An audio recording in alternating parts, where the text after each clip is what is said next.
In our first conversation with Norman Adami on Nyumbu Game Farm. My father was an avid nature lover, wildlife lover, and he instilled in us a deep appreciation for nature and the wildlife. And we grew up in Kroonstad in the Free State. I went to junior school there until I was 9 years old, and then I went to boarding school in Kimberley. I then went to the army. I was conscripted in the army. I joined the infantry, did my basic training. I'd been awarded an American field scholarship, so I was able to interrupt my army training to go to America and went on to university in Cape Town, did a business science degree, then did an MBA. And then from there, my very first job actually was with SAB. And the closest farm that I could find that was suitable with the right habitat, with the right environment was Wildebeestfontein, which is Nyumbu today. And I guess the next phase was when we acquired Tyson, or when I acquired Tyson at Nyumbu. And that moved us into the next phase of our farming endeavors. Still on Nyumbu, we hear about the farm's beginning stages and challenges they had to face. In the early days at Nyumbu, it wasn't that easy to acquire these rare species. Never mind special, magnificent specimens of these species. And there were no game traders to talk about. There were very few full-time wildlife vets, one or two that were around.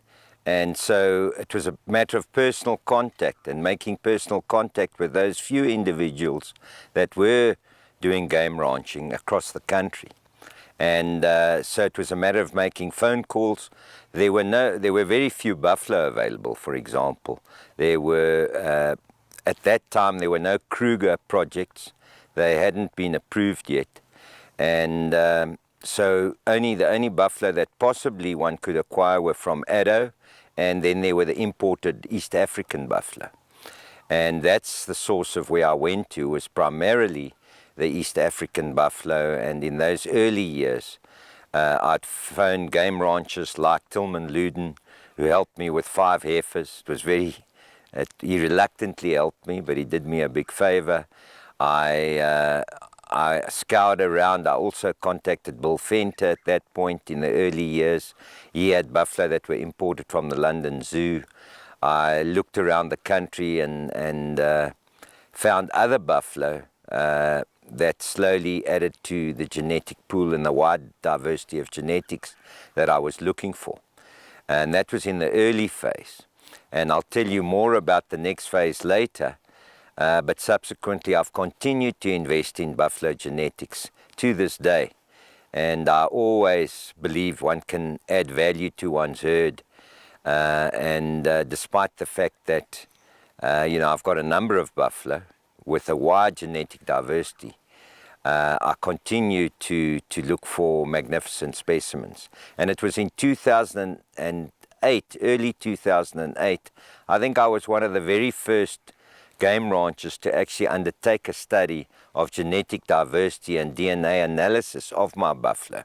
And at that time, Ben Greiling of ARC undertook a study. We looked at the genetic diversity of the Nyumbu herds versus the Kruger Park herds. And at that time, even with that relatively small population of buffalo that we'd put in on the sample for the study, Nyumbu's buffalo were marginally ahead of the Kruger Parks in terms of genetic diversity. And that also, I think, inspired me to continue and carry on in investing in more specimens and in more buffalo. And obviously that same approach was adopted with sable. We started with a Matetsi sable. In the mid-90s, as I mentioned, I had imported some Matetsi sables from Zimbabwe because, again, there were very few locally available. And as time went by, we started to acquire Zambian bulls and then starting to breed crosses. And later in the next phase, started to acquire Zambian sables. And then there was also the roan. And I was fortunate as well to get some magnificent genetics of roans from the early years. Again, very scarce. Those animals were very scarce. You could buy 2 or 3 at any one time. And they were even pricey in the early 90s. I mean, a roan cost 200,000 Rand in 93, 94. And I was able to secure 4 of those from Sable Ranch. And I was also able to secure 5 or 6 females from Howard Knott at that time. And that was the nucleus of the herd that has produced very well for me today. And I've added to that, and I've added in different bulls from various sources over time, and that's added to the genetic diversity of the animals that I have in the roan herds. And then, of course, there was kudu. I was always very fond of kudu. They were attractive to me. I could never go to an auction and walk past a big kudu bull. And they used to roam freely on the big farm, on the main farm area, not in the breeding camps. And I'd acquired many different bulls, big bulls, over time. And I'd bred up quite a good diversity of genetics in amongst the kudu herds as well. And then over time started to acquire even bigger bulls. And today we have 5 big bulls over 60 inches. They're all in breeding camps with different genetics and breeding very well. And then the Nyalas also adopted a similar approach with those, and the same with Golden Wildebeest. I was a bit of a late starter when it came to color variants, and the Black Impala and the Saddleback Impala, and then obviously the Bushbuck as well.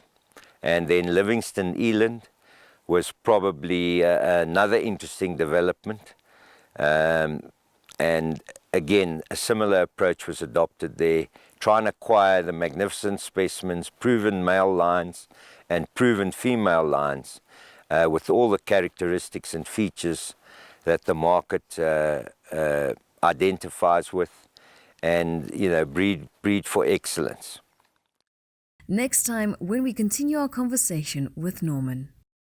There was a major shift in the industry in 2008, and the attractiveness of the industry, the economics of the industry just made a major shift. I applied the basic approach that I had learned so much in my business career. And so it was all about getting clear on the strategy. Number 3, that accountability is clear and personal for everybody. Number 4, that we deeply value and respect our customers. Number 5, that our reputation is indivisible. And I've got a simple philosophy that I've also applied in business, and it's an acronym. It means SAB, or the acronym is SAB. It stands for Simple, Action, Bold.